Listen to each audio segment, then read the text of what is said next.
बिस्मिल्लाहिर्रहमानिर्रहीम, अस्सलाम वालेकुम। Live with doctor Shahid Masood के साथ मैं हूं सुमेरा सलीम। नाज़रीन, आलमी अदालत इंसाफ ने इसराइल के खिलाफ जनूबी अफ्रीका के मुकदमे के फैसले में इसराइल की दरख्वास्त को मुस्तरद करते हुए मुकदमे को काबिल समात करार दे दिया है, जबकि नवाज शरीफ साहब ने कहा है कि आवाम से वादा करता हूँ अगर मुस्लिम लीग नून की हुकूमत आएगी तो महंगाई को ख़त्म कर देंगे। उन्होंने कहा कि अगर हुकूमत ख़त्म ना होती तो आज कोई भी बेरोजगार ना होता। इसके अलावा भी दीगर मौज़ूआत पर आज हम गुफ्तगू करेंगे। स्टूडियो में हमारे साथ मौजूद है डॉक्टर शाहिद मसूद। अस्सलाम वालेकुम डॉक्टर साहब। वालेकुम जी। डॉक्टर साहब, मुस्लिम लीग नून की जानिब से जो है मंशूर तैयार कर लिया गया है, उसमें लॉन्ग टर्म और शॉर्ट टर्म मंसूबे भी शामिल हैं और कह रहे महंगाई ख़त्म करेंगे, क्या कहेंगे? No comments. अभी यहाँ दूर दूर तक जी कोई इंतखाबी माहौल बनता नज़र नहीं आ रहा। इंतखाबात तो हो रहे हैं जी, लेकिन कोई माहौल नहीं बना हुआ, और ये भी नहीं पता कि वज़ीर आज़म कौन होंगे। और मतलब अगर मुस्लिम लीग नून के लोगों से पूछा जाए तो उनको भी नहीं पता कि नवाज शरीफ साहब होंगे, शहबाज शरीफ साहब होंगे, मरीम साहिबा होंगी। मरीम साहिबा भी वजारत उज़्मा का उनका नाम लिया जा रहा है काफ़ी लोगों की तरफ से। पीपल्स पार्टी को यकीन है कि बिलावल साहब होंगे, मगर कैसे होंगे, कहाँ से होंगे, केपी में क्या होगा, कहाँ पर। अच्छा, तहरीक लब्बैक की बहुत बड़ी तादाद में उम्मीदवार खड़े हैं पंजाब से, तो वो अब तो 10-12 दिन रह गए। जी तो एक ही तरीका था, वो भी मैंने चेक किया, उसमें भी नाकाम हो गया। मैंने दर्जी की दुकानों से चेक करवाया शेरवानी कौन सलवार है, तो पता चला बेशुमार लोग शेरवानी सलवार हैं। मैंने कहा यहाँ से भी नहीं, कोई क्लू नहीं मिल रहा कि 12-13 दिन के बाद। अच्छा, ये ध्यान में रखें कि वज़ीर आज़म नहीं बनना, बल्कि उसके बाद फ़ौरन सदर भी बनना है। सदर का टेन्योर जो है वो एक्सटेंड हो गया था इस वजह से कि सदर जो हैं उनका ख़त्म हो चुका है टेन्योर, लेकिन फिर ये था कि अगली असेंबली आने तक सदर भी अपनी जगह पर रहेंगे। तो सदर और वज़ीर आज़म कौन बनेगा अगले 15 दिनों में, यहाँ पर किसी को नहीं पता। हर शख्स समझ रहा है कि मेरे घर बैठ के आके मुझे बता दिया जाएगा कि आप जनाब चलें और वज़ीर आज़म आप हैं, ठीक है। तो मैंने कहा सलूट वलूट तो मारा जाएगा। उन्होंने कहा ये छोड़ दें, बस इसमें किसी को दिलचस्पी नहीं है कि सलूट होगा नहीं होगा, जो है ना अजीब किस्म के उसमें है। और कोई मतलब किसी को नहीं पता कि वज़ारत उज़्मा का लीडर, असल मामला है कि लीडर ऑफ द ऑपोजिशन कौन सा होगा, ये है सवाल। तो बस अभी बयान सुने, बातें सुने, ये घूम घाम के इधर उधर जलसा वलसा, इधर उधर ना कोई मतलब कोई माहौल होता है ना। तो मैंने कहा जी माहौल बना हुआ, उन्होंने कहा जी वो पीछे 2-3 खंभों पे पोस्टर लगे हुए। मैंने कहा ये अच्छा जी, अच्छा अल्लाह खैर सल्ला। तो ये जब इलेक्शन होगा तब होगा। असल मामला वही है कि ये मंशूर सामने लाएं। सिक्योरिटी क्राइसिस, ये देखें सिक्योरिटी का क्राइसिस कितना बड़ा। कल जो सेक्रेटरी खारजा ने बात की है कि पाकिस्तानी सॉइल पे ये मामला हुआ और यहाँ पे 2 कत्ल पाकिस्तानी सॉइल पे हुए, जैसे बाहर भी हो रहे हैं दुनिया में, और उसमें भारत का नाम सामने आया। और भारत की तरफ से कोई वजाहत भी नहीं हुई, क्योंकि वो अमेरिका को भी नहीं हुई, कनाडा को भी नहीं हुई, पाकिस्तान को क्या होनी थी। उनको बहरहाल यौम जमहूरिया मुबारक हो। आज उनका 75वां यौम जमहूरिया था, रिपब्लिक डे जो कॉन्स्टिट्यूशन बना था। लेकिन उनको पाकिस्तान की ये वजाहत होनी चाहिए। पाकिस्तान की हिकमत अमली आगे क्या होगी, सफ़ीरों को मुख्तलिफ यहाँ पे ब्रीफिंग्स वगैरह दी जा रही हैं आज, लेकिन अगली हिकमत अमली क्या होगी ये अभी हमारे सामने नहीं है। सही। दूसरी जो बात है वो ये है कि ये जो फैसला है ना आज आलमी अदालत इंसाफ का, मुझे शदीद शदीद मायूसी हुई है इस फैसले पे, शदीद मायूसी हुई है। वो जो मोहतरमा जज साहिबाएं जो चेयर कर रही थी, उन्होंने पूरा जेनोसाइड का एक मुकदमा बनाया, खुद ही बनाया पहले, कि जी पहले तो ये कि इसराइल की तरफ से जो था कि आप नहीं करेंगे, इसको सुने ही ना ये जेनोसाइड के मुकदमे को। उन्होंने उसको कहा रद्द कर दिया। उन्होंने पढ़ना शुरू किया कि जी पहले ये बयान आया था, फिर दूसरा बयान आया था, फिर तीसरा बयान आया था इसराइल का, फिर चौथा आया था, फिर बमबारी होती रही, फिर लोग मर गए, फिर अक़वाम मुत्तहिदा ने ये कहा है, फिर वो जनाब डॉक्टर्स का ये कहना है, यूनिसेफ का ये कहना है, ये कहना है, ये कहना है, ये कहना है, और इसराइल जो है वो कत्लेआम बंद करे। एक लफ्ज़ उसमें नहीं इस्तेमाल हुआ जिस लफ्ज़ के लिए दुनिया तरस रही है, और वो है सीज़ फायर का हुक्म। कि आलमी अदालत आज फैसला देती कि सीज़ फायर किया जाए, जंग बंदी की जाए, बल्कि उन्होंने कहा कि 1 महीने के बाद हमें रिपोर्ट पेश की जाए।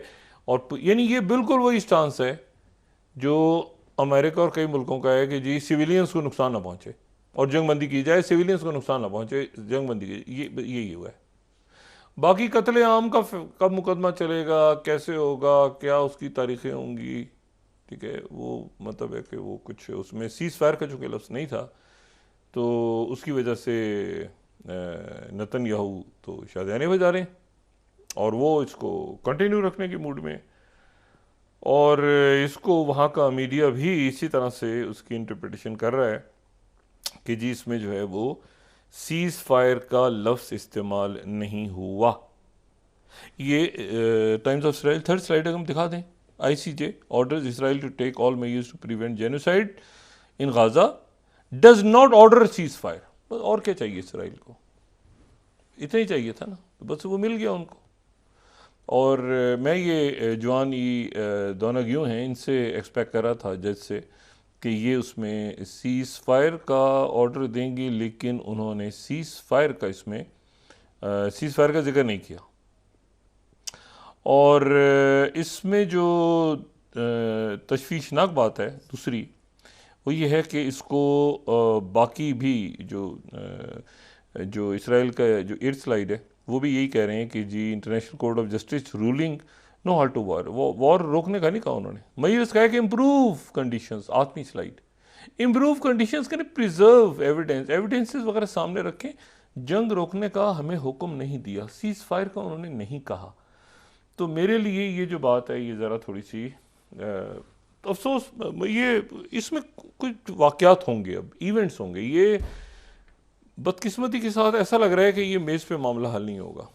जब ये अफगानिस्तान की टॉक्स हो रही थी ना, जिन लोगों को याद हो, मैं कहता था कभी मुज़ाकरात से ये बात नहीं हल होगा। अफगानिस्तान का मसला ये आखिर में और पे लड़ाई हुई, आखिर में लड़ाई हुई और तालिबान ने चारों तरफ से मुराद ये कि इधर इस्माइल शाह ईरान की तरफ, उधर वो कोई ताजिकिस्तान की तरफ, कोई इधर कोई नॉर्दर्न अलायंस जो साबिका था, सब तरफ उन्होंने लड़ाई की और पूरा का पूरा उन्होंने कब्जा कर लिया तालिबान ने। तो ये मुझे मामला इतने अरसे के बाद भी इसमें सीज फायर नहीं हो रहा, ये बात बड़ी अजब सी है। और आलमी अदालत इंसाफ में अभी मेरी कुछ फ़लस्तीन के लोगों से बात हो रही थी तो वो बड़े खुश थे जब ये फैसला सुनाना शुरू किया ना, तो रक्स करने शुरू कर दिया वहाँ पे लोगों ने। लेकिन उसके बाद थोड़ी देर बाद उन्हें वहीं पर बताया गया कि जी वो कत्ले आम का मुकदमा तो है, लेकिन ये है कि उसमें जंगबंदी नहीं होगी और अगले 1 महीने में और अगले चंद दिनों में ये तैयारी करें कि शदीद किस्म का ये कत्ले आम में इजाफा हो जाएगा, क्योंकि सीज फायर का नहीं कहा गया। अच्छा, मैं इसमें एक बात और, ज़्यादातर जो है ना ये बच्चों को वहाँ पे और नौजवानों को निशाना बनाए जा रहे हैं। नौजवान पूरी दुनिया में इस वक्त जो है वो मुख्तलिफ हवालों से उन पे बात हो रही है। मैं ये पाकिस्तान के मैं एक बात बताऊँ, ये नौजवानों के हवाले से यहाँ पर भी बात हो रही है कि नौजवानों को जो है वो नौजवान कितना जो यूथ बल जाया हुआ है, हमने बात की है और जो कोई बात हो रही है, यूथ बल जाया हुआ है और ये पूरी दुनिया में ही नौजवान जो हैं इस वक्त देखें, दुनिया में इस वक्त 7 नस्लें हैं, 7 नस्लें इस वक्त इंसानों की दुनिया में मौजूद हैं। अच्छा, ये मैं आपको बता रहा हूँ जिसको यानी हम साइंटिफिक वे में बात कर रहे हैं और जिसको वो बात कर रहे हैं जिसको दुनिया तस्लीम भी करती है। वो लोग जो 1900 से पहले पैदा हुए थे, 1900 से पहले, यानी पिछली सदी का जो पहला साल था उससे पहले पैदा हुए थे या उस साल पैदा हुए थे, वो अब दुनिया में नहीं है। तो उनको चंद साल पहले लॉस्ट जनरेशन कह के ख़त्म हो गए वो दुनिया से। यानी वो लोग जो 1883 से लेके 1900 तक पैदा हुए थे, वो आज से 15-20 साल पहले तक मौजूद थे, लेकिन वो अब दुनिया में नहीं है। वो अगर दुनिया में होते तो इस वक्त 120 साल के होता, कोई इस तरह करके होते, लेकिन वो नहीं है। 124 साल का होता ना, 1900 में पैदा हुआ होता तो 2024 में वो 124 साल का होता, तो वो लोग ख़त्म हो गए। आज से आप समझें कि कोई 10-15-20 साल पहले वो चले गए। किसी ने कोई 110 साल की उम्र में गया, कोई 112 साल, दुनिया का सबसे मोमर आदमी, दुनिया की सबसे मोमर खातून, लेकिन अब वो ख़त्म हो गई। तो उसका लॉस्ट जनरेशन के नाम से उसको लफ्ज़ ख़त्म हो गया। सही। हमारी जो सबसे ज़्यादा में सात जनरेशन्स, 7 नस्लें कौन सी हैं, ये बात बताना बड़ी बड़ी इंपॉर्टेंट बात है, ताकि ये पता चले कि हम इस वक्त किस तरह से, मैं फिर इसको बताऊंगा कि मैं क्यों ये जिक्र कर रहा हूँ। सही। दूसरी जो जनरेशन इस वक्त मौजूद है, जो कि आप समझें कि 90 और 100 साल से ऊपर, और 90 के कहीं आखिरी सालों में दरमियान 95 साल, 96, 98, इस तरह करके 105, 104, ये वो लोग हैं जिनको ग्रेटेस्ट जनरेशन कहा जाता है, ग्रेटेस्ट जनरेशन। सही। और ये 1901 से लेके 1927 के दरमियान पैदा हुए थे। ठीक है, 1901 से लेके 1927 के दरमियान ये पैदा हुए थे। तो ये जो हैं, ये मतलब कैलकुलेट कर सकते हैं कि ये तकरीबन आज से 100 साल, और 100 साल से कुछ कम ज़्यादा ये मौजूद हैं दुनिया में, और ये काफ़ी बड़ी तादाद में ये लोग मौजूद हैं। और ये जो है, इनको ग्रेटेस्ट जनरेशन इसलिए कहा जाता है कि ये एक, यानी आप सोचें ना कि ये 1901 से 1927 के दरमियान पैदा हुए, तो ये जब होंगे, यानी ज़ाहिर है 1927 तक पैदा होते रहे ना, तो फ़र्ज़ करें एक बच्चा 1901 में पैदा हुआ है, तो वो जब 12-13 साल का था तो पहली जंग अज़ीम छिड़ी है, और उससे वो बच्चा क्रॉस किया उसने। अच्छा, एक बच्चा अगर जो है वो फ़र्ज़ करें 1915 में पैदा हुआ है, तो वो जो है वो जंग अज़ीम के दौरान ही पैदा हुआ है, और वो बड़ा होता गया। ये बच्चे जो बड़े होते गए तो ये डिप्रेशन आ गया, ग्रेट डिप्रेशन। ये अमेरिका में ग्रेट डिप्रेशन आ गया, बड़ी जंगें आ गईं, यहाँ पर पूरी दुनिया में वबा फैली दरमियान में। तो ये जो जनरेशन थी, इस जनरेशन ने बड़ी एक, इनका बचपन एक बहुत अजीब से दौर में गुजरा। इनका बचपन कोई अच्छा नहीं था, इनका बचपन परेशानी का था।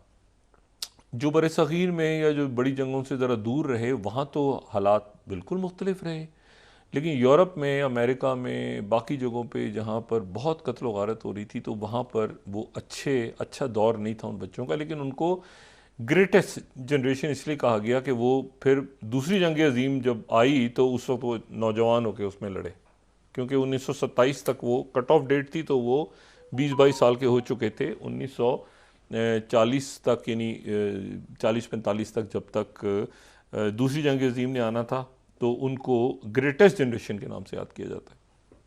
अच्छा, अब इसमें तो ये हो गई, ये भी बहुत बड़ी तादाद में मौजूद हैं दुनिया में, ये हयात हैं, और ये जो हैं, ये 78 से 95 साल की उम्र है इनकी।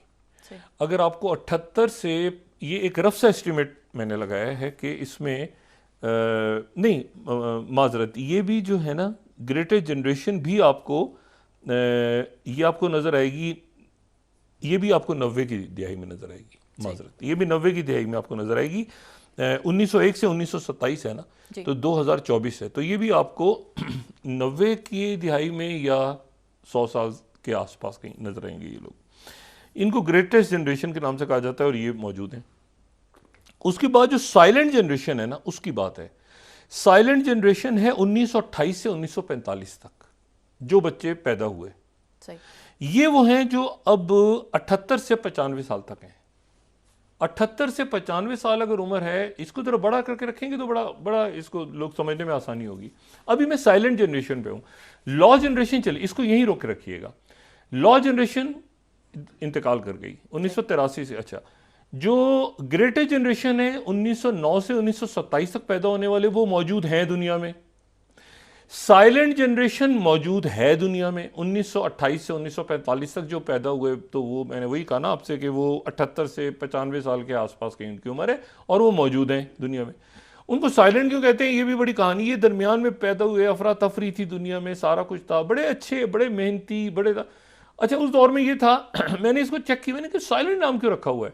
उन्होंने कहा उस ज़माने में ये होता था कि बच्चे बात नहीं करते, बच्चे हो ना चुप करके बैठो। तो ये माँ बाप परेशान थे, कहीं कोई मसाइल थे, बहुत सारे इश्यूज थे, ये परेशान थे। तो उस ज़माने में बहुत ज़्यादा इनके बच्चे भी नहीं थे। ये बहुत इंपॉर्टेंट है कि साइलेंट जनरेशन में, ये साइलेंट जनरेशन जो 1928 से 1945 के दौरान जो पैदा हुए बच्चे, तो उस दौरान बहुत ज़्यादा, अब जाहिर है उस वक्त ग्रेट जनरेशन भी तो मौजूद है ना, ये तो उनके बच्चे हैं ना आगे। तो ये जो हैं ये बहुत ज़्यादा आबादी दुनिया की नहीं बढ़ रही। अच्छा, फिर 1946 से 64 के दरमियान बेबी बूमर्स हैं, वो नस्ल पैदा हुई है जो बड़ी, आप समझ लें कि जंग खत्म हो गई है। अब वो बच्चे बड़े हो रहे हैं, जंग खत्म हो गई है, 46-45 में जंग खत्म हो गई है, वो 52 में पैदा हो रहे हैं, वो 60 में पैदा हो रहे हैं, वो 52 में पैदा हो रहे हैं, ठीक है ना। यानी वो जो हमारी भी मेजॉरिटी जो पॉलिटिकल एलीट है वो ये बेबी बूमर्स हैं।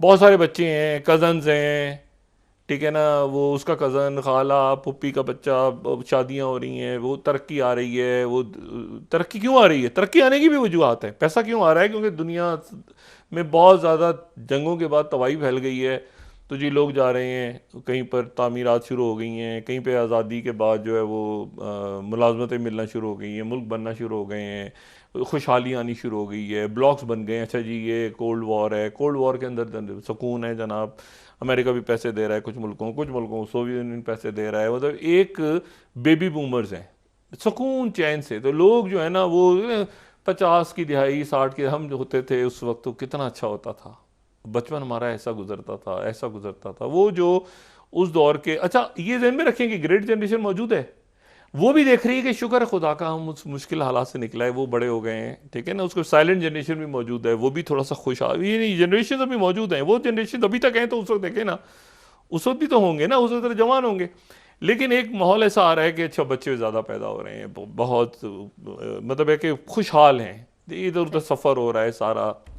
इसी दौरान बहुत सारी जनाब इन्वेंशन सामने आ रही हैं, रेडियो आ गया फलां के घर, अरे टीवी आ गया, अरे तुम्हें पता है सिनेमा हाउस खुल गए हैं बहुत सारे, अरे वो ब्लैक एंड वाइट पिक्चर देख कर आए हैं हम, अच्छा जी गाने आने शुरू, ग्रामोफोन आ गया है, ये चीज़ें आ गई, वो मतलब ये बड़ा एक आप समझ रहे हैं कि बड़ा ज़बरदस्त किस्म का दौर है जिसमें बच्चे बड़े हो रहे हैं, ठीक है।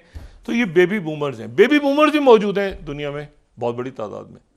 और जो बेबी बूमर्स हैं वो इस वक्त जो हैं वो 59 से 77 साल उनकी उम्र है, यानी 59 से लेके 77 ईयर्स के दरमियान अगर आपको लोग मिलें तो आप समझ जाएंगे वो बेबी बूमर हैं।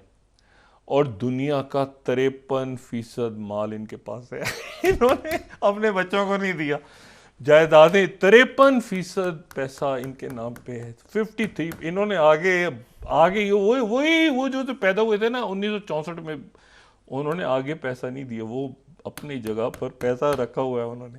53% पैसा बेबी बूमर्स के पास है, ये बड़ी इंटरेस्टिंग बात है। अच्छा, उसके तो ये इस वक्त जो है इनका भी बचपन, जाहिर है बचपन के बाद फिर बाकी ज़िंदगियाँ वैसी गुजरी, बड़े मेहनती, बड़ा ख़ानदानी निज़ाम इन्होंने देखा, सिस्टम, मोहब्बतें, रवायात, ये चल रहा है सारा सिलसिला ना, बड़े बड़े अच्छा माहौल चल रहा है।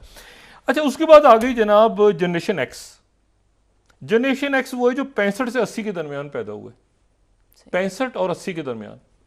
अब जो 65 और 80 के दरमियान पैदा हुए तो वो हैं जो कि अगर आप 65 में पैदा हुए हैं तो उन्होंने फिर वो 70 की दिहाई देखी हुई है, उनको पता है कि जनाब 70 की दिहाई में क्या पीटीवी होता था, वो पीटीवी को याद करते हैं, पीटीवी ऐसा होता था, ड्रामे ऐसे चलते थे, ठीक है ना। ये जनाब मतलब है कि मेहदी हसन के गाने, इखलाक अहमद के गाने, नूरजहां बेगम गुनों की याद, नीलाम घर याद है, किशोर कुमार याद होगा, बचपन में हम किशोर कुमार को सुनते थे। ये वो हैं जो ये जनरेशन एक्स है।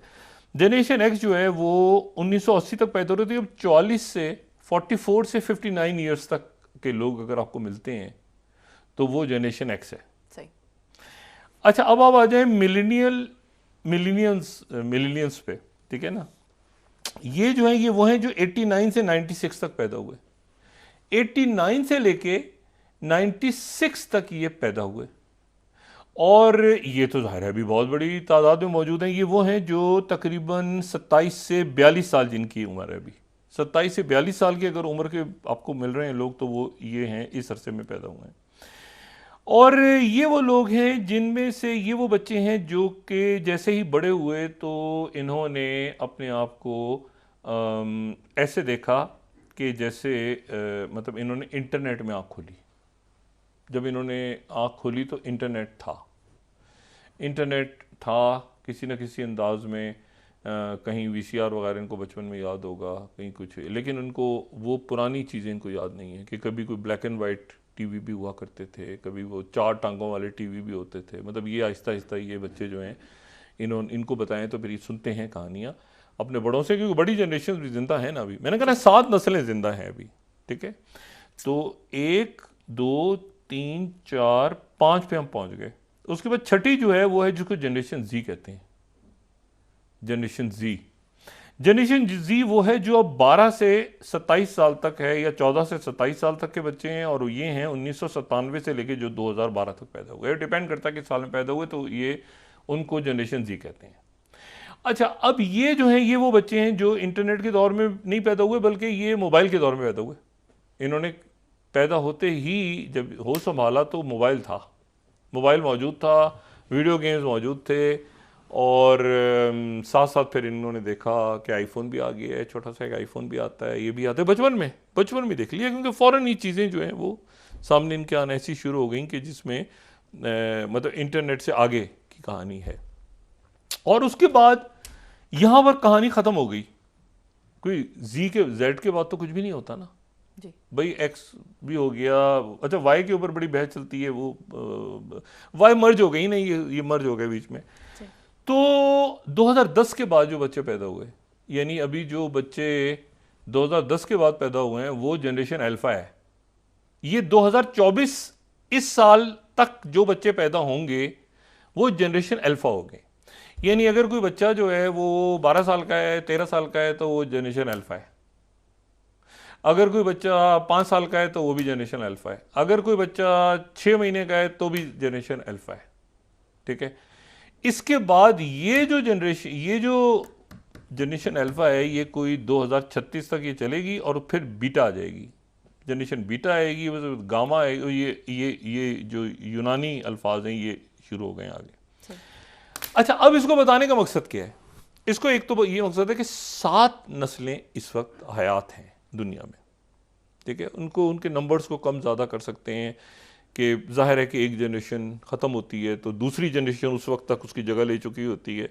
एक लॉ जनरेशन जाती है तो जो जनरेशन दूसरी ग्रेड जनरेशन उसकी जगह ले लेती है। ग्रेड जनरेशन जाती है तो फिर अगली जनरेशन उसकी जगह ले लेती है। साइलेंट जनरेशन ऊपर आ जाएगी। फिर आहिस्ता आहिस्ता वक्त के साथ साथ इंसान जाता है और उसकी जगह दूसरे लोग लेते जाते हैं। यही इंसान है और यही इंसान की ज़िंदगी है। लेकिन बात यह है कि मैं इस बात को इसलिए बयान कर रहा हूँ कि जब ये बात आती है ना कि नौजवानों से खिताब में किसी ने क्या कहा था, तो ये देखना ज़रूरी है कि उस वक्त के नौजवान कौन थे।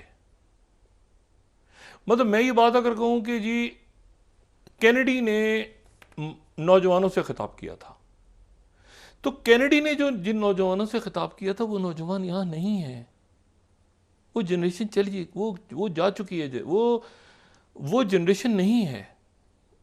यह है अगर कैनेडी के नौजवान तो वो अपनी ज़िंदगी के आखिरी हिस्से में, यानी वैसे तो इंसान की ज़िंदगी का नहीं पता होता, लेकिन मैं सिर्फ इस चार्ट के मुताबिक बता रहा हूँ जिसमें एक साइंस एक एज ग्रुप को डिफाइन कर रही है आज की दुनिया में। तो इसी तरह से अगर भुट्टो साहब ने नौजवानों से खिताब किया था तो वो खिताब 2024 के नौजवानों से नहीं हो सकता। भुट्टो साहब का नौजवानों से खिताब जो है वो कहीं 70 के शुरू में या उन्होंने कहीं 60 की दिहाई के आखिर में किया है। तो वो नौजवान अगर आज जिंदा हैं उनमें से लोग, तो वो आपको ये बताते मिलेंगे कि अच्छा मैं भुट्टो साहब के, तो फिर आप ये देखें कि मैं भुट्टो साहब के जलसे में गया था, लेकिन वो मैं तो नौजवान था, लेकिन वो आज नौजवान नहीं है। तो भुट्टो साहब ने जिन नौजवानों से खिताब किया उस दौर के उन हालात के लिहाज से किया था। हो सकता है भुट्टो साहब की तकरीर में ये भी हो कि मैं इलेक्शन जीत गया तो आपके इलाके में बिजली लेकर आऊंगा, ठीक है। ये अलग बात है कि वो नारा आज तक इस्तेमाल होता है कि आपके इलाके में हम लोड शेडिंग, बिजली तो आ गई है, मतलब बिजली का बिल तो आ गया है, बिजली आएगी अब, मतलब वो नारा अभी भी लग रहा है। ये अलग बात है। अच्छा, अब इशू ये है कि जो कायदे आज़म ने नौजवानों से फरमाया, वो जो कायदे आज़म ने नौजवानों से फरमाया, तो वो नौजवान एक अलग सोच, एक अलग जहन, आंखों में उनके ख्वाब बहुत सारे, उन्होंने अभी तक वो बर्बादी नहीं देखी कि हमारे कायद आज़म के जाने के बाद किस तरह के 2 नंबर के लोग आएंगे इस मुल्क में। वो उनका खिताब जो है वो 2024 का खिताब नहीं है। 2024 में 7 नस्लें मौजूद हैं इस कुर्रे अर्थ पे, और 7 नस्लें ऐसी हैं जिन्होंने उतार चढ़ाव देखे हुए हैं। एक बहुत छोटा सा बच्चा जो कि 10-12 साल का है और शऊर, थोड़ा सा शऊर उसमें आ गया है, हो सकता है उसके घर में जो है वो ग्रेट जनरेशन भी मौजूद हो सकता है ना हो सकता है साइलेंट जनरेशन हो सकता है ना हो सकता है बेबी बूमर्स हो सकता है ना हो। तो वो बच्चा जो है वो सिर्फ अपने माहौल से नहीं मुतासर हो रहा, वो बच्चा वो भी सुन रहा है कि वो जो उसके बड़े उसे कह रहे हैं कि ऐसे था, ऐसे नहीं था, ऐसे था, ऐसे नहीं था, ऐसे था और ऐसे नहीं। और हर रोज, जो मैंने कल भी बात की थी और मैं आज भी दोबारा बात ही कर रहा हूं, कि ये जो नौजवान थे ना उस दौर के, मतलब हमें हर दौर के नौजवानों को, हर दौर के नस्ल को हमने एड्रेस कैसे करना है, वो हम उस तरह नहीं बात करेंगे उनसे। आज का जो बच्चा है, ये जो जिसको 5th इंडस्ट्रियल रेवोल्यूशन, 4th नहीं कह रहे, 5th कह रहे हैं। 4th वो है जो इंटरनेट के बाद था, 5th वो है जो आर्टिफिशियल इंटेलिजेंस के बाद है, ठीक है। तो वो ये जो बच्चे बड़े होंगे, ये अभी आप, यानी ये जो बच्चे अभी जो अल्फा जनरेशन है, ये आज से 4, 5, 8, 10, 12 साल, 15 साल बाद, 20 साल बाद जब ये जवान होगी, तो ये इनके लिए बड़ी मामूली चीज़ें हो। अभी से इस, जब मैं ये बात कर रहा हूँ तो घरों में ऐसा होता है कि जो वालिदैन हैं या माएँ, वो बच्चों को खेलने के लिए मोबाइल दे देती हैं कि बच्चे ये मोबाइल पुराना ये लो, और बच्चा मोबाइल से खेलता रहता है बैठ के अभी से, ठीक है। उसको आप झुंझुना दें तो वो झुंझुना उठा के बच्चा कहेगा ये क्या चीज़ है झुंझुना। एक तो पहले तो झुंझुना किसी दुकान पे कहेंगे झुंझुना, तो वो पूछेगा कि व्हाट इज दिस झुंझुना, व्हाट इज इट। ये तो आप कहेंगे 1 मिनट ठहर जाओ यार, मुझे वो दे दो, कोई बच्चे को खिलाने के लिए चीज़, तो आपको बड़ा महंगा सा वो दे देगा। अब छोटे के बच्चे हाथ में कोई गुड्डा वुड्डा इस तरह की चीज़ दें, जो पहले बच्चे बहल जाते थे घंटों घंटों, तो बच्चा उठा के सर पे मार देगा क्या दिया मुझे। छोटा सा बच्चा 2 साल का, आप उसके हाथ में दें ना गुड्डा, ये गुड्डा है, गुड़िया है, खेलो बच्चे। बच्चा सर पे मार देगा, बच्चे को मोबाइल चाहिए, छोटा सा बच्चा तेज है, मैं भी कह रही हूँ पुराना लोग, बच्चे मोबाइल, मेरी जान छोड़ो। वो बच्चा खेल रहा है 8 घंटे औसतन। आज की जो जनरेशन हैं वो टेलीफोन पे अपना वक्त दे रही हैं, टेलीफोन पे। और वो जो है वो चूँकि आइसोलेशन में जा रही हैं ना, क्योंकि उनका सबसे अच्छा, रात को खुदाफिज किसको कहते हैं सोने से पहले बच्चे? मोबाइल खुदाफिज। वो सब घर वाले सोए होते हैं, सबको खुदाफिज कह के आखिरी उनका जो, और ये सिर्फ मैं यंग जनरेशन की बात नहीं कर रहा, इसमें जनरेशन एक्स को भी डाल दें आप, इसमें आप बेबी बूमर्स को भी डाल दें। इंसान का जो आखिरी रात को खुदाफिज होता है वो होता है फ़ोन से। फ़ोन बंद करके रख दिया और सुबह उठने के बाद सबसे पहले क्या काम किया? मोबाइल उठाया। अगर मैं गलत कह रहा हूं तो मैं इसके लिए माजरत चाहता हूं, लेकिन मैं वो बात कर रहा हूं जो यहां है, जो हो रही है इस वक्त। इशू ये है कि जब उनको आपने एड्रेस करना है ना, उनको मुखातिब करना है किसी भी सियासी जमात में, किसी भी, तो आपने उस पूरे एटमॉस्फेयर को, पूरे हालात को, पूरी सूरत हाल को, कि उन बच्चों को आपने कैसे, उस जिसमें वो फंसे हुए हैं बच्चे, आप ये नहीं कह सकते कि इसको बच्चे, ये कल से जो है ना डोपामिन फास्टिंग शुरू हो चुकी है। ये मैंने आपसे कहा ना कि प्रॉपर डोपामिन फास्टिंग जो डेवलप कंट्रीज हैं उनमें शुरू हुई है। डोपामिन फास्टिंग ये है कि फ़ोन को इतनी देर हमने नहीं रखना, जैसे रोज़ा रखते हैं ना, फास्टिंग या उस पर चले जाते हैं डाइटिंग पे, वो तय कर लेते हैं कि हमने जी 4 घंटे फ़ोन को नहीं हाथ लगाना, बस वो रोज़ा रख के बैठे होते हैं। ये प्रॉपर डोपामिन फास्टिंग, क्योंकि ये सेहत के लिए, इसमें रात को आप ये ज़रा फ़ोन पे लगे रहें 1-2 घंटे, आपकी नींद गायब हो जाएगी, स्लीप डिसऑर्डर में चले जाएंगे आप, डोपामिन इतनी ज़्यादा वो ब्लू लाइट्स आएंगी। अच्छा, इनको एड्रेस करना है ना, अगर हमारे सियासी रहनुमाओं ने, हमारे अकाबरीन ने इन जनरेशन्स को, तो वो 1 जनरेशन की नहीं, 2 की नहीं, 3 की नहीं, वो ये जहन में रखें कि वो उनके साथ भी इंटरेक्ट कर रहे हैं जिन्होंने अप्स एंड डाउन जिंदगी के देखे हुए हैं, और फिर उनको हमने आगे हमने ख्वाब दिखाने और आगे उनको बताना है कि बच्चे अब ये दुनिया किस तरह से तब्दील हो रही है और आगे आपने कैसे बढ़ना है। ठीक है डॉक्टर साहब, ब्रेक के बाद डिस्कस करते हैं। नाज़रीन वापस आते हैं एक छोटे से ब्रेक के बाद।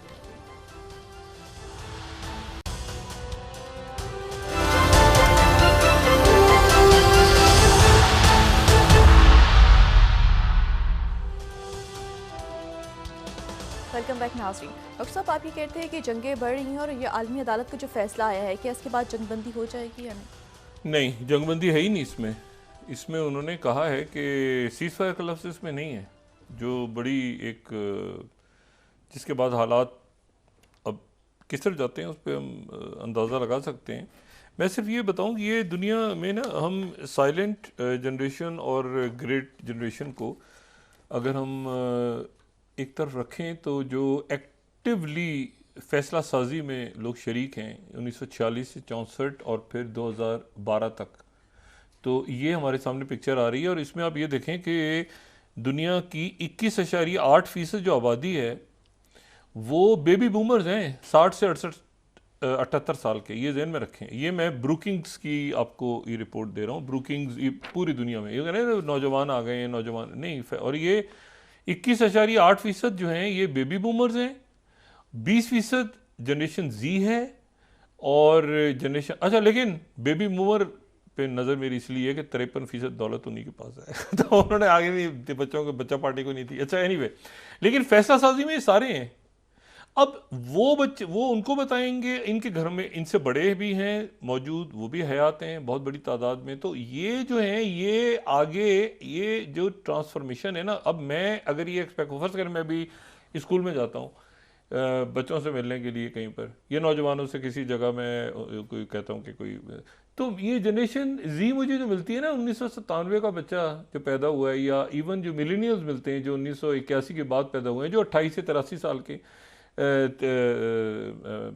28 से 43 ईयर्स के हैं, तो ये जो हैं ये जनरेशन एक्स से डिफरेंट होंगे।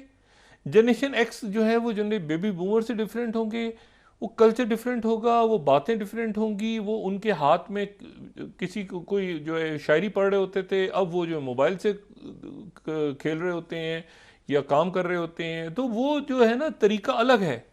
ठीक है ना, मतलब इवन म्यूजिक भी, आप तो एआई म्यूजिक बना रही है, आर्टिफिशियल इंटेलिजेंस म्यूजिक बना रही है। सिंगापुर में नगेट्स आ रहे हैं, वो नगेट जो है वो बगैर चिकन के, चिकन लैब के अंदर बनेगी। मैं वो सिंथेटिक बायोलॉजिकल वाले टॉपिक में नहीं जाना चाह रहा, मैं सिर्फ ये कह रहा हूँ कि और ये जो ये 3D प्रिंटर्स आपकी सप्लाई चेन ख़त्म कर देंगे। ठीक है ना, आपको जूता चाहिए तो पीछे 3D प्रिंटर लगा हुआ है, सप्लाई आई नहीं आई वो 3D प्रिंटर से। वो मैं आपको सिर्फ ये कह रहा हूँ कि जहाँ पर दुनिया जा रही है आगे, यहाँ जो पॉलिसी अब बनानी है इस वक्त, उस वक्त बड़ी अच्छी पॉलिसियाँ बनी कुछ। ये बात बड़ी इंपॉर्टेंट है कि जो बेबी बूमर्स ने गलतियां भी बहुत की, ऐसी पॉलिसियां बेबी बूमर्स ने बनाई कि जिनके नतीजे में कई मुल्क आगे चले। वो रूल बेस्ड ऑर्डर्स थे, जो भी था जैसे भी था, अब दुनिया आगे चली।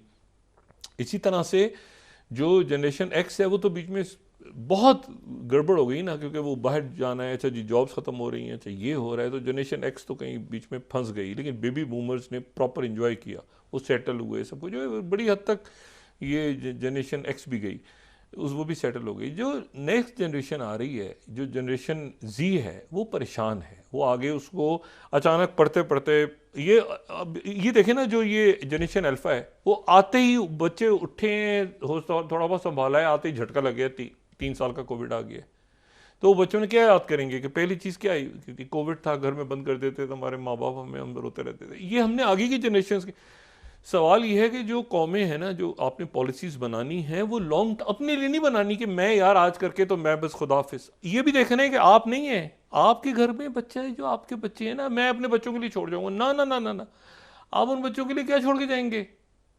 उन बच्चों को आप ऑक्सफोर्ड से PhD करवा के चले जाएंगे, वो PhD उसके लिए बेकार होगी आगे। ठीक है ना, वो उसके लिए बेकार हो जाएगी। आप उसको स्किल सिखाएंगे, आप उसको ऐसी चीज़ सिखाएंगे, वो आगे दुनिया में वो मूव करे आगे दुनिया में किसी तरह। बात सारी ये है कि इसमें अब वॉर पे आते हैं दोबारा। देखें, जंगबंदी नहीं हुई, हुती से कांटेक्ट किया है, बल्कि ईरान से कांटेक्ट किया है, और मैं यहाँ पर ज़ाहिर है कि ये रॉयटर्स की 9th स्लाइड में कोट कर रहा हूँ, ईरान से कांटेक्ट किया है चाइना ने कि रेड सी के अंदर, बहर अहमर के अंदर जो हमले हो रहे हैं हूतीस को आप रोकें।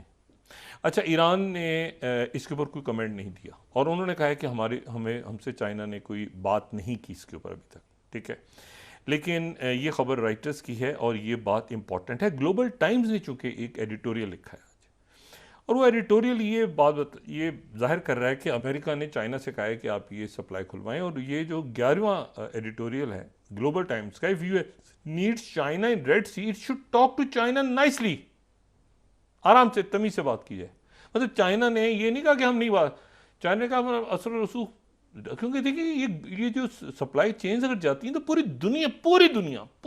दुनिया अगर लैंड की जो सप्लाई है, और तमाम दुनिया वैसे रिसेशन में जा रही है, हमले हो रहे हैं, इन हमलों से क्या वो गजा में रुक रहा है नेतन्याहू? नहीं रुक रहा। और उन हमलों से ये सप्लाई यहाँ पे कोई सिंगापुर का जहाज गुजरा, कोई दूसरा गुजरा, कोई कहीं उसको पकड़ के वो, तो ये इसको यानी वो महंगाई होगी ना, ऊपर से जहाज घूम के जा रहे हैं तो महंगाई बढ़ेगी ना उसके नतीजे। तो अब इसको कैसे हल करना है, क्योंकि चाइना अगर ईरान से ही कह रहा है, ईरान की तरफ से कहा गया है कि हमसे कोई बात चाइना ने नहीं की, लेकिन दूसरी एक साथ ही वॉल स्ट्रीट जर्नल और CNN ने और अमेरिकन मीडिया ने एक और बड़ा बम चला दिया।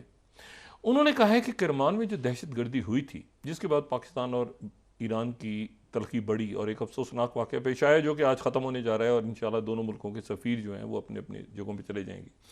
लेकिन वॉल स्ट्रीट जर्नल ने जो खबर दी है वो खबर बड़ी हैरान कुन भी है, और ये खबर जो है ये वॉल स्ट्रीट जर्नल ने भी दी है, 13वीं स्लाइड, CNN भी दे रहा है, रॉयटर्स भी दे रहा है, 13-14। वो ये कह रहे हैं कि जी अमेरिका ने ईरान को इस हमले की पेशगी इतला दे दी थी, जिसमें फिर इसको CNN कह रहा है US secretly warned Iran before ISIS terror attack, और राइटर्स कह रहा है कि जी US warned Iran of terrorist threat before January 3 attack. अच्छा, ईरान ने इसकी सख्ती से तरदीद की है। ईरान, अच्छा पहले तो अमेरिकन्स ये कह रहे हैं, वो ये कह रहे हैं कि जी हमें ईरान से कोई मोहब्बत नहीं थी, लेकिन हमें इस बात का अंदेशा था कि ये हमले की इतला हम तक पहुंच गई है। अच्छा, अब कैसे पहुंची है ये अमेरिकन ने नहीं बताया। वो कह रहे हैं हमारे पास इंटेलिजेंस रिपोर्ट आ गई थी कि ये कासिम सुलेमानी जो है, जनरल कासिम सुलेमानी के जनाजे पे अटैक होने वाला है। हमने किसी जरिए से ईरान को इतला दे दी थी, कौन सा जरिया था ये भी नहीं पता। ईरान कह रहा है कि हमें नहीं बताया अमेरिका ने, ठीक है, ईरान की तरफ से एक तरदीद है कि अमेरिकन इंसिस्ट कर रहे हैं कि नहीं हमने खबर दी थी और हमारे पास सबूत हैं कि हमने इनको पहले बता दिया दाइश अटैक करेगी। तो ये एक मसला है बीच में। दूसरा ये कि सदर इब्राहिम रईसी जो हैं वो गए हैं और उनकी तैयब अर्दोगन साहब से मुलाकात हुई है, लेकिन कोई बड़ा ब्रेक थ्रू नहीं हो रहा, वहाँ इसराइल नहीं रुक रहा।